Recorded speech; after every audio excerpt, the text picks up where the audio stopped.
प्रभु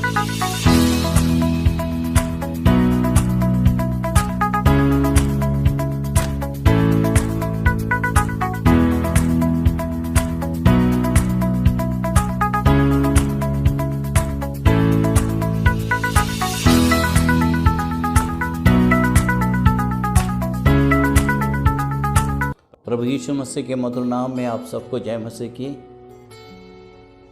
परमेश्वर को धन्यवाद देता हूँ कि प्रभु ने यह सुंदर अवसर दिया कि जूम के माध्यम से आपको परमेश्वर के वचन पहुँचा सके। प्रार्थना भवन, Sanjay Koyla Nagar, Pentecostal church of God, house of prayer Amradandi और यहोवा यिरे प्रार्थना भवन शहडोल जिले के सभी विश्वासी भाई बहनों को हम हार्दिक अभिनंदन करते हैं। आज परमेश्वर के कुछ वाणी पर मनन करने जा रहे हैं। परमेश्वर जो आपको बुलाते हैं वो सच्चा है। पहला थिस्सलुनीका 5 अध्याय का 24 वचन में लिखा है, तुम्हारा बुलाने वाला सच्चा है और वह ऐसा ही करेगा। हम बाइबल में बहुत सारे परमेश्वर के पुरुष व स्त्री के बारे में पढ़ते हैं जो परमेश्वर के द्वारा बुलाए गए। परमेश्वर ने इब्राहिम को बुलाया और उसे बहुत सारी प्रतिज्ञाएं दी। एक बार उत्पत्ति 12 अध्याय का 1 से 3 वचन तक पढ़िएगा। परमेश्वर ने उसे पीढ़ी दर पीढ़ी आशीषित किया। निर्गमन 33 अध्याय का 17 वचन से 19 वचन तक पढ़ लीजिएगा। उसी परमेश्वर ने मूसा को बुलाया और उसके हाथों को थाम कर जीवन भर उसकी अगुवाई की। इर्मिया नबी, इर्मिया 1 अध्याय का 5 वचन में लिखा है, परमेश्वर ने इर्मिया को उसकी माता के गर्भ में रचने से पहले ही उसे बुलाया और उसे कई जातियों के लिए भविष्यवक्ता बना दिया। गलतियां 1 अध्याय का 1 वचन में भी देखेंगे। परमेश्वर ने संत पौलुस को उसके माता के गर्भ से अलग किया और उसे बुलाया। उसी तरह प्रभु परमेश्वर आज भी हमें बुला रहे हैं। इसलिए हम इस बात पर मनन करें कि कहाँ वहाँ कैसे लोगों को बुलाता है और उन्हें उनकी सब तरह आशीषित करता है, सब तरह आशीषित करता है। पहला वचन, परमेश्वर उन्हें बुलाता है जो बोझ से दबे हुए हैं।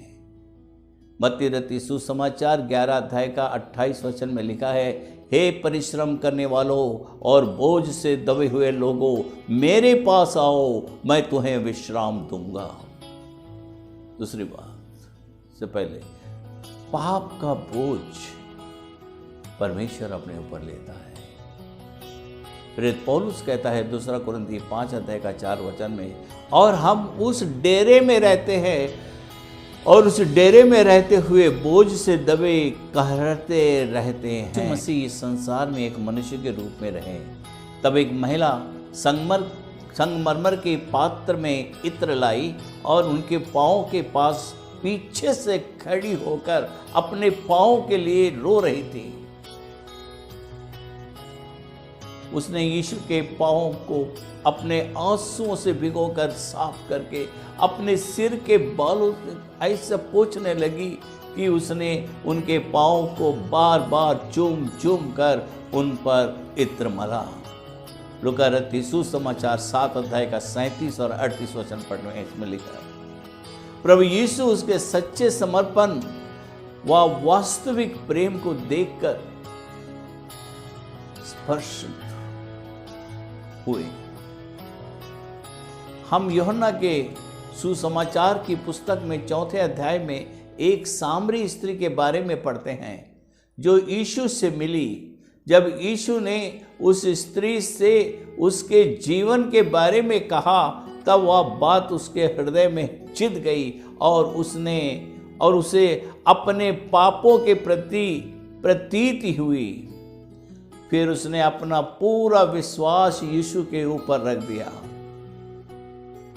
वह एक स्त्री के साथ परिवर्तित हुई थी। उसने अपने गांव वालों से यीशु के बारे में कहा और सबों को यीशु मसीह के पास लेकर आई।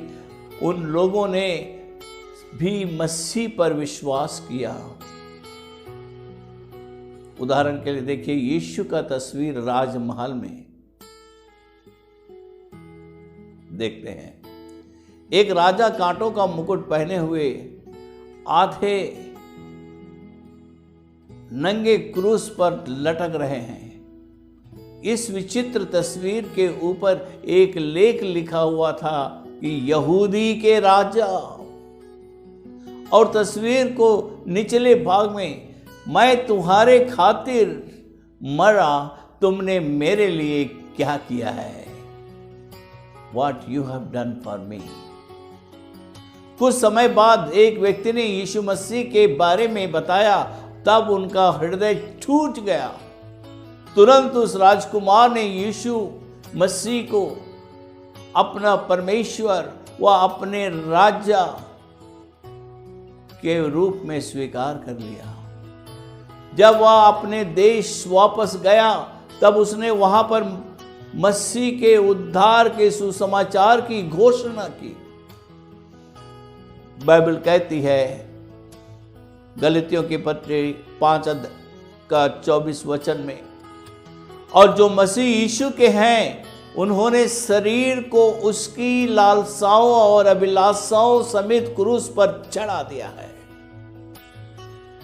इसलिए अगर हम पूरी सच्चाई व विश्वास के साथ प्रभु के सामने अपने पापों को अंगीकार करके उसके सम्मुख विलाप करें, तब मसीह प्रभु हमारे सब पापों को दूर करके हमें एक पवित्र जीवन देंगे।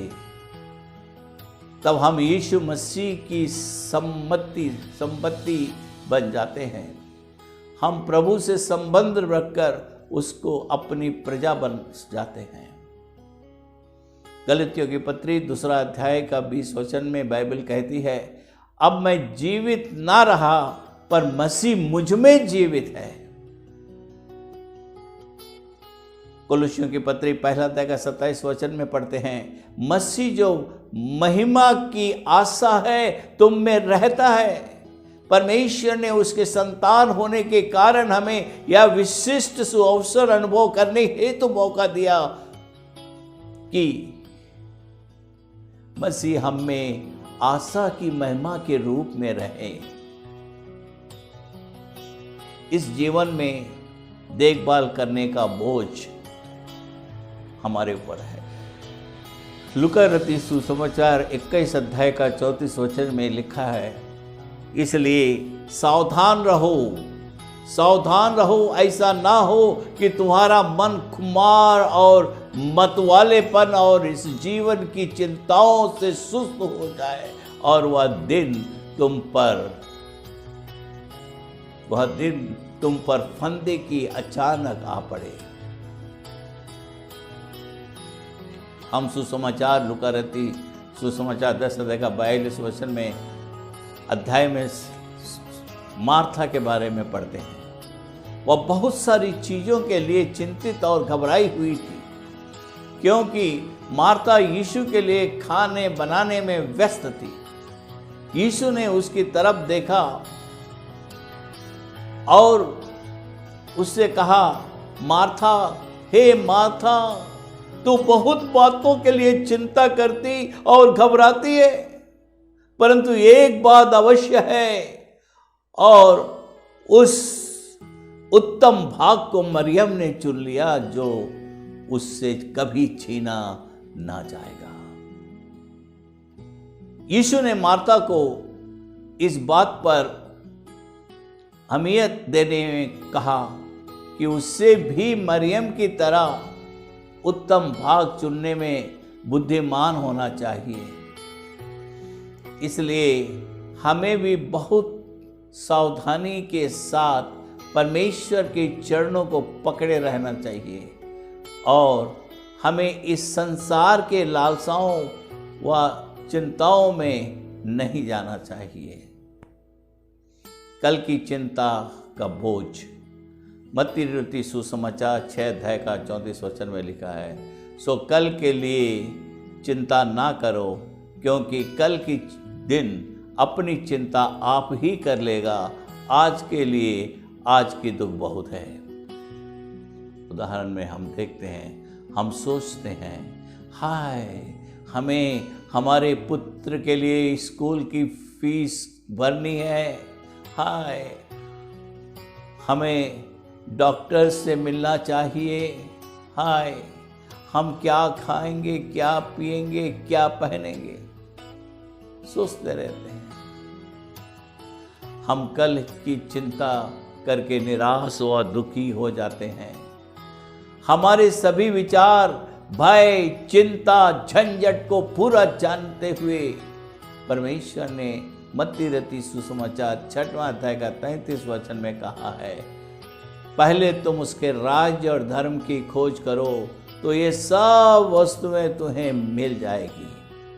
जब हम परमेश्वर के चरणों में हमारी कल व भविष्य के प्रति सभी भय व चिंता को उंडेल देंगे, तब शांति के राजकुमार हमें उसके दैविक शांति से आशीषित करेंगे।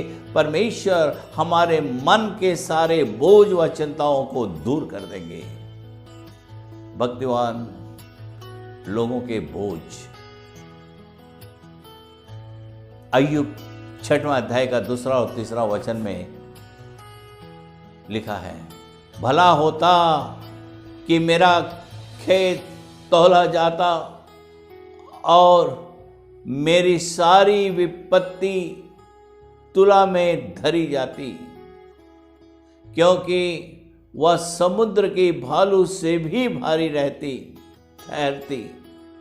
इसी कारण मेरी बातें उतावली से हुई है। उदाहरण में देखते हैं, बहुत सारे लोग जो भक्तिमय व धार्मिक जीवन जीते हैं, वे मानसिक हलचल व मुसीबत में हैं और वे हमेशा अपने आप से पूछते रहते हैं कि क्यों उनके जीवन में इतनी सारी चिंता, परीक्षाओं, प्रलोभन का जो सीधा सत्यवान शैतान को दूर रखता था, उसे भी निराशापन व दुख को भयानक रूप से सहना पड़ा। फिर वह दृढ़ता के साथ खड़ा रहा और यह घोषणा की कि चाहे अय्यूब 13 का 15 में, चाहे वह मुझे घात करे तो भी मैं उस पर विश्वास करूंगा। बाइबल कहती है अय्यूब 23 अध्याय का 10 वचन में, परंतु वह जानता है कि मैं कैसी चाल चला हूं और जब वह मुझे ता लेगा तब मैं सोने के समान निकलूंगा।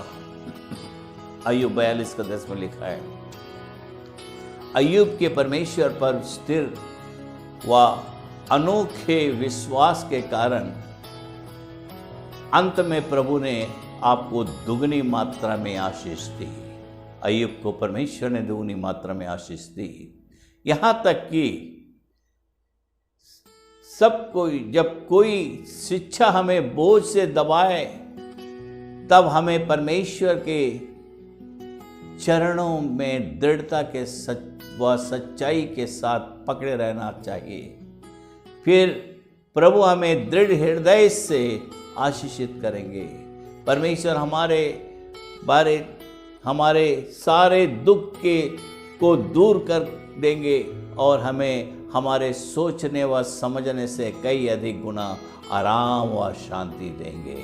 परमेश्वर इन वचनों के द्वारा आप सबको आशीष दे। सचमुच में परमेश्वर महान है।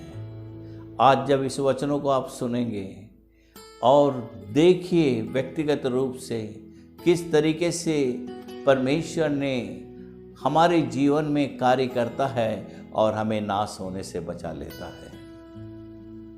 हम प्रार्थना करें।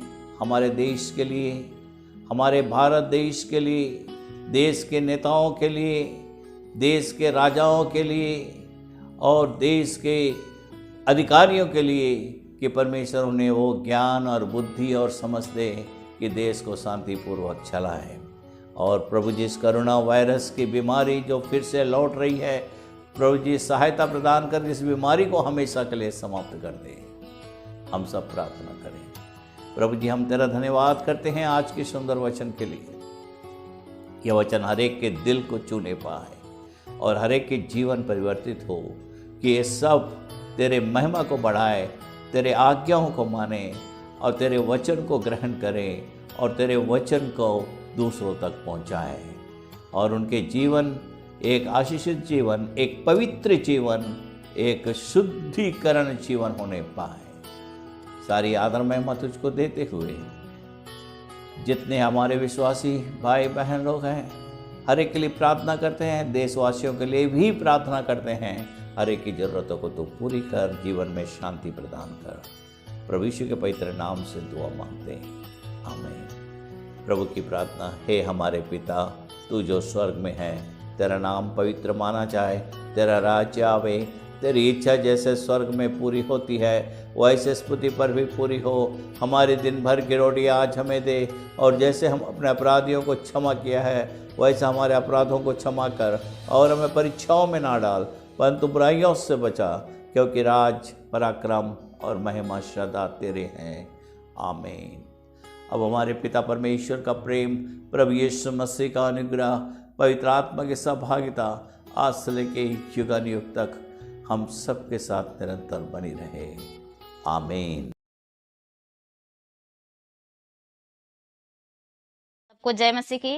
मेरा नाम मुन्नी उरांव है। मैं शहडोल जिला के रेलवे कॉलोनी अमलाई से रहने वाली हूँ और मेरे 2 बच्चे हैं जिसका नाम मनशीश और मनीष है। ये बचपन में बहुत बीमार पड़ते थे जब हम संजय नगर कलीसिया में नहीं जुड़े थे, लेकिन मुझे एक सहेली के द्वारा पता चला कि संजय नगर कलीसिया में लेके जाओ और वहाँ उसके लिए दुआ होगी। और मैं दोनों बच्चों को लेके संजय नगर कलीसिया में आई, और जब से मैं संजय नगर कलीसिया से जुड़ी और पास्टर पासवान, पास्टर पोलुस ने हमारी फैमिली के लिए, हमारे बच्चों के लिए प्रार्थना किए, और उसके प्रार्थनाओं के द्वारा आज हमारे बच्चे दोनों स्वस्थ हैं। और जितने भी मेरी फैमिली है, जो रिलेटिव हैं, सारे के सारे लोग परमेश्वर में विश्वास करते हैं, और आज हमारे पूरे रिश्तेदार परमेश्वर में बचा लिया गया है। इसके लिए मैं परमेश्वर को और अपने संजय नगर कलीसिया के लोगों को, अपने पासवान को और हमारे जीवित परमेश्वर को करोड़ों बार धन्यवाद देती हूँ। सबको जय मसीह की।